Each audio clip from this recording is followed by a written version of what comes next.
Good morning students. Next question है हमारे पास, क्वेश्चन नंबर 29 का ही second part. What is the effect on the interference fringes in the Young double slit experiment if the monochromatic source S is replaced by a white source?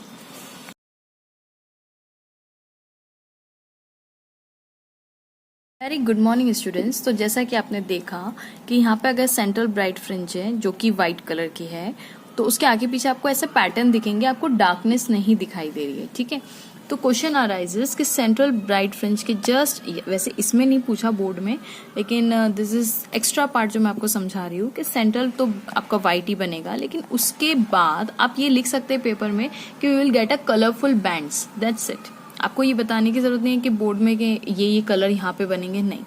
हाँ, competitive में important है, but इतना board में नहीं है। Board में सिर्फ आप इतना लिख सकते हैं कि central would be bright white fringe and on either side of the central bright fringe हमें क्या मिलेगा, कलरफुल बैंड्स मिलेंगे, दैट्स इट। अब यहाँ पे थोड़ा सा मैं आपको डिटेल में इस चीज को समझाती हूँ।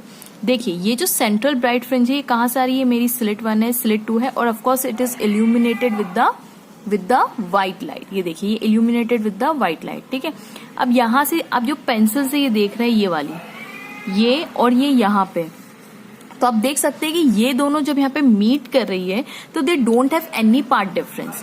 मतलब पार्ट डिफरेंस डेल्टा एक्स कितना हो गया, 0 हो गया। अगर पार्ट डिफरेंस आपका 0 है then you will get white light. आपको क्या मिलेगी, व्हाइट लाइट। क्यों व्हाइट लाइट मिल रही है, क्योंकि पार्ट डिफरेंस ही नहीं है, यानी all wavelengths are coming at the same time at the same point.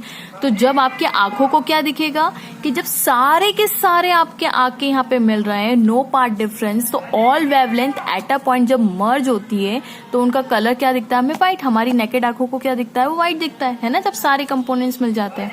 अब यहाँ पे देखिए कि यहाँ पे जस्ट सेंट्रल के बाद हमारी आदत है, हमें डार्क देखने की आदत है। ठीक है, तो डार्क देखना, इसका मतलब हम क्या चाहते हैं कि यहाँ पे अगर डार्क आपको देखना है तो इट सिंपली मीन्स कि आपको ये चाहते हैं कि पार्ट डिफरेंस किसके बराबर हो, λ/2 के बराबर। मतलब आपने क्या कंडीशन पढ़ रखी है कि S2P माइनस S1P आपने पढ़ के रखा है, λ/2 के बराबर होना चाहिए, right. Path difference should be λ/2। अब यहाँ पे मैं 2n-1 क्यों नहीं लिख रही हूँ, अगर मतलब आपने ये कंडीशन पढ़ के रखी ना, 2n-1 λ/2, क्योंकि मुझे फर्स्ट डार्क देखना है, तो n की वैल्यू 1 रख दीजिए, 2 - 1 इज 1, दैट इज λ/2। ओके, यहाँ पे n की वैल्यू 1 पुट करेंगे तो λ/2, क्योंकि मुझे फर्स्ट डार्क की बात कर रही हूँ मैं यहाँ पे, फर्स्ट डार्क फ्रिंज की बात कर रहे हैं, तो λ/2 के बराबर होना चाहिए। अब आप देखिए विबग्योर में कहाँ से कहाँ तक होता है, जो लाल जाती है वो जाती है लगभग 700 नैनोमीटर, करेक्ट, और वॉयलेट जो जाता है वो लगभग जाता है 400 नैनोमीटर, और in between all other wavelengths. तो हम एक्सट्रीम की बात करते हैं, तो 400 नैनोमीटर के लिए मतलब पार्ट डिफरेंस, हम ये बोल रहे हैं कि भाई हमें तो डार्क देखना है, तो ये डार्क अगर यहाँ पे है सेंट्रल ब्राइट फ्रिंज के जस्ट बाद, तो पार्ट डिफरेंस किसके बराबर होना चाहिए, 400 डिवाइडेड बाई 2। ठीक है, दैट इज इक्वल्स टू 200। 200 क्या है, ये नैनोमीटर्स में, ओके, ये मैंने नैनोमीटर्स में लिया है, तो 200 नैनोमीटर। मतलब पार्ट डिफरेंस यानी ये और ये किसके बराबर होना चाहिए, जब पार्ट डिफरेंस आपका 200 नैनोमीटर हो जाएगा तो हमें डार्क मिलेगा। डार्क का मतलब ये है कि ये जो फ्रिंज है, ये जो ब्लू कलर, ये किसका, ये 400 किसका है, वॉयलेट का है, हमारे पास ये किसका है, वॉयलेट का है। तो वॉयलेट हमें डिस्ट्रक्टिव इंटरफेरेंस करती हुई दिखाई देना चाहिए, तो डिस्ट्रक्टिव का मतलब वो कलर वहां से एब्सेंट होगा। तो एग्जैक्टली सेंट्रल के जस्ट बाद आपका वॉयलेट कलर एब्सेंट होना चाहिए, तो वॉयलेट के लिए वही चीज होगी डिस्ट्रक्टिव, मतलब वॉयलेट का एब्सेंट हो जाना इज द डिस्ट्रक्टिव। तो इसका मतलब ये क्या देगा आपको, डिस्ट्रक्टिव देगा, है ना। पार्ट डिफरेंस जब λ/λ, जैसे जैसे हम सेंट्रल ब्राइट फ्रिंज से दूर जाते जाएंगे पार्ट डिफरेंस बढ़ता जाता है। पार्ट डिफरेंस का मतलब ये होता है, देखिए ये मेरी रेड यहाँ पे अपीयर हो रही है, मैं ये भी बता रही हूँ कि रेड क्यों अपीयर हो रही है, जस्ट पहले पार्ट डिफरेंस समझते हैं।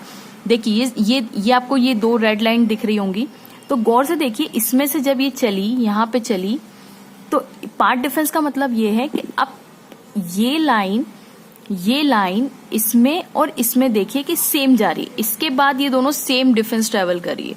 मतलब इस वाली बेचारी ने, ये वाली ने कितना एक्स्ट्रा ट्रेवल किया, तो इतना एक्स्ट्रा ट्रेवल किया, that is the path difference. Okay, अब वॉयलेट का एब्सेंट हो जाना, तो हमें जनरली ये होता है कि वॉयलेट का एब्सेंट हो जाना, तो जो कलर ज्यादा हमें डोमिनेटिंग दिखाई देता है ओवरऑल मिक्सचर, वो रेड ज्यादा दिखाई देता है यहाँ पे। ओके जनरली इन सबके कॉम्प्लीमेंट्री कलर्स आते हैं। कॉम्प्लीमेंट्री का मतलब जो वॉयलेट होगा उसका कॉम्प्लीमेंट्री कलर दिखाई देगा, मतलब वॉयलेट का एब्सेंट हो जाना तो उसका कॉम्प्लीमेंट्री कलर आना।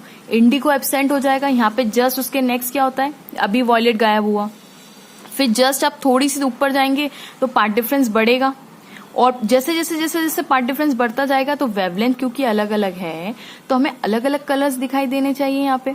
ओके तो यहाँ पे देखिए ये जो है यहाँ पे आपको वॉयलेट नहीं दिखना, तो वॉयलेट का कॉम्प्लीमेंट्री दिखाई देगा।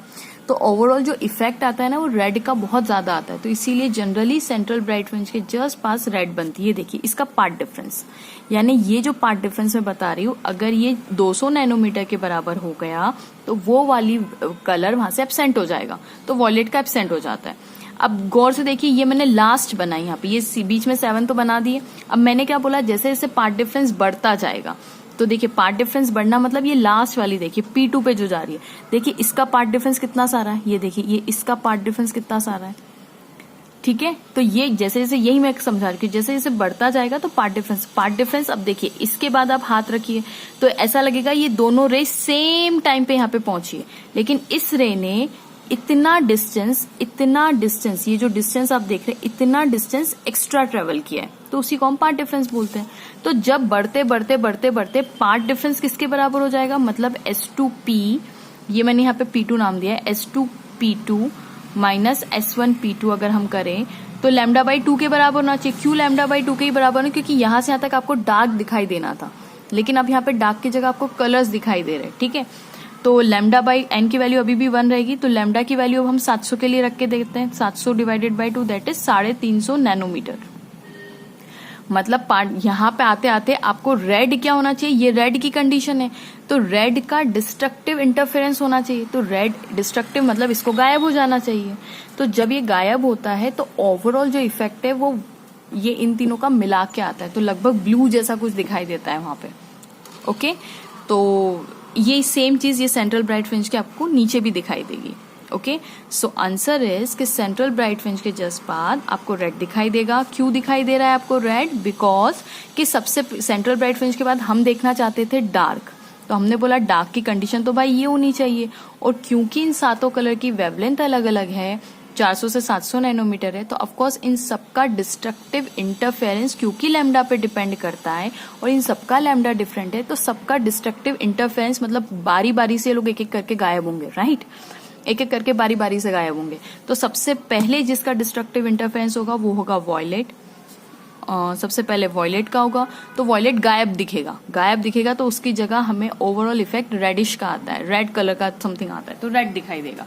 जैसे जैसे हम ऊपर सेंट्रल ब्राइट फ्रिंज के ऊपर जाते जाएंगे तो पार्ट डिफरेंस क्या होता जाएगा, बढ़ता जाएगा। ये देखिए बढ़ गया।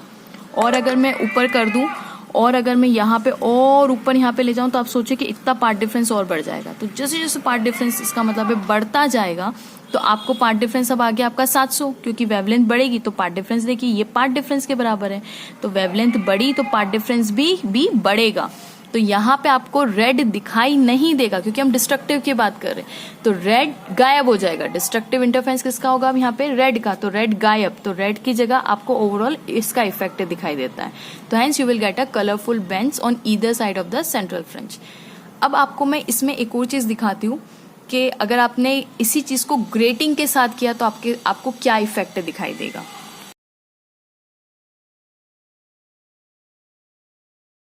स्टूडेंट्स, जैसा कि आपने ग्रेटिंग में देखा, हम ग्रेटिंग क्यों यूज करते हैं, देखिए जब हम एक अगर हम सिंगल स्लिट की बात करें जिसमें हम डिफ्रैक्शन की बात करते हैं, तो आप देखिए कि उसका जो मैक्सिमा होता है वो कुछ ऐसा होता है ना, काफी चौड़ा होता है, and then intensity goes down, correct.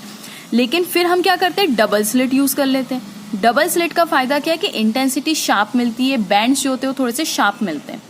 अब आप सोचिए कि इसी डबल स्लिट को हमने इतने सारे स्लिट्स में बांट दिया, इतने सारे छोटे छोटे स्लिट्स को, इसको क्या नाम दिया जाता है, ग्रेटिंग। ठीक है, ग्रेटिंग। तो सोचिए ये सिंगल स्लिट में आपको ऐसा वाला पैटर्न मिल रहा था, डबल स्लिट में आपको और शार्प पैटर्न मिला, तो सोचिए और ज्यादा स्लिट अगर डाल देंगे तो ये शार्पनेस इंक्रीज होती जाएगी, ये विड्थ जो इतनी चौड़ी थी सिंगल स्लिट में, इतनी चौड़ी थी, पतली पतली पतली होती जाएगी, ये और शार्प बैंड्स मिलते जाएंगे आपको, करेक्ट। तो आप देखिए ये जो है ये लेजर का है, आपने देखा ये ग्रीन लेजर का है, तो जब आप एक मोनोक्रोमेटिक लाइट लेते हैं तब तो आपको बहुत प्यारा पैटर्न मिलता है फ्रिंजेस का, लेकिन अगर आप सफ़ेद लाइट यूज़ करते हैं, वाइट लाइट, तो जहाँ पे मोनोक्रोमेटिक लाइट में आपको n=0 पे ग्रीन मिला था क्योंकि वो मोनोक्रोमेटिक थी, सफ़ेद कलर में यहाँ पे आपको सफ़ेद दिखाई देगा, वाइट कलर दिखाई देगा। ऑफकोर्स सेम रीज़न, क्योंकि और पार्ट डिफरेंस 0, सारी रेज एक ही पॉइंट पे एक ही टाइम पे कन्वर्ज हो रही है, इन सब के बीच में पार्ट डिफरेंस 0, तो ओवरऑल आपको सफ़ेद मिलेगा। लेकिन यहाँ पे फ़र्क ये है कि ग्रेटिंग में जहाँ डार्क, यहाँ पे डार्क है, वहाँ पे यहाँ पे भी डार्क मिलेगा, करेक्ट। n=0 के बाद आपको यहाँ पे डार्क दिखाई देना चाहिए, तो देखिए यहाँ पे भी आपको डार्क ही दिखाई दे रहा है। लेकिन n=1 पे लेजर अगर आप यूज करेंगे तो आपको एक सिंगल मोनोक्रोमेटिक लाइट मिल रही है, जबकि सफेद लाइट यूज करेंगे तो यहाँ पे आपको क्या मिलेगा, स्प्लिटेंस मिलेगा। क्यों स्प्लिटेंस मिल रहा है 7 कलरों के अंदर? बिकॉज द पार्ट डिफरेंस, वही सेम रीजन कि पार्ट डिफरेंस यहाँ पे क्या हो जाता है, इंक्रीज हो जाता है। और क्योंकि पार्ट डिफरेंस लैम्डा पे डिपेंड करता है तो सब लाइट की वेवलेंथ अलग अलग है, तो आपको अलग अलग मिलेगा। लेकिन अगर पहला आपका वॉयलेट है तो आपको वॉयलेट मिल रहा है, लास्ट में रेड मिल रहा है, मतलब विबग्योर ऐसा ही फॉलो हो रहा है यहाँ पे, करेक्ट। क्योंकि कलरफुल, पहले पार्ट डिफरेंस सबसे कम, पहले लैम्डा किसका कम होता है, वॉयलेट का, फिर सब बढ़ते बढ़ते बढ़ते बढ़ते रेड का सबसे ज्यादा होता है, तो हाइयर रेड का होता है, सबसे कम वॉयलेट का होता है। तो ऑफकोर्स सबसे पहले जो आपको मिलेगा वो वॉयलेट मिलेगा, क्योंकि वॉयलेट का पार्ट डिफरेंस कम होगा, बढ़ते बढ़ते फिर जैसे ही यहाँ पे आएगा तो रेड का सबसे ज्यादा पार्ट डिफरेंस होता है, तो ऑफकोर्स फिर यहाँ पे आपको रेड स्प्लिट होते हुए दिखेगा। चौड़ाई भी आप देखेंगे तो थोड़ी सी रेड की ज्यादा होती है, बिकॉज बैंड विड्थ जो है वो डायरेक्टली प्रोपोर्शनल होती है लैम्डा के, जितना ज्यादा लैम्डा होगा उतनी ही थोड़ा सा फ्रिंज मोटी बड़ी मिलेगी, चौड़ी मिलेगी, तो रेड की थोड़ी सी आपको बड़ी मिलेगी, ठीक है। अगेन फिर आपको डार्क दिखेगा और अगेन फिर वही स्प्लिटेंस। हाँ, थोड़ा सा हायर ऑर्डर पे जाते हैं तो सबके सब फिर से मर्ज होने लग जाते हैं, ठीक है। होप आपको पसंद आया होगा video, and if you like it please don't forget to like, subscribe and share. It's very motivating, I really want subscribers, so please don't forget to like, subscribe and share.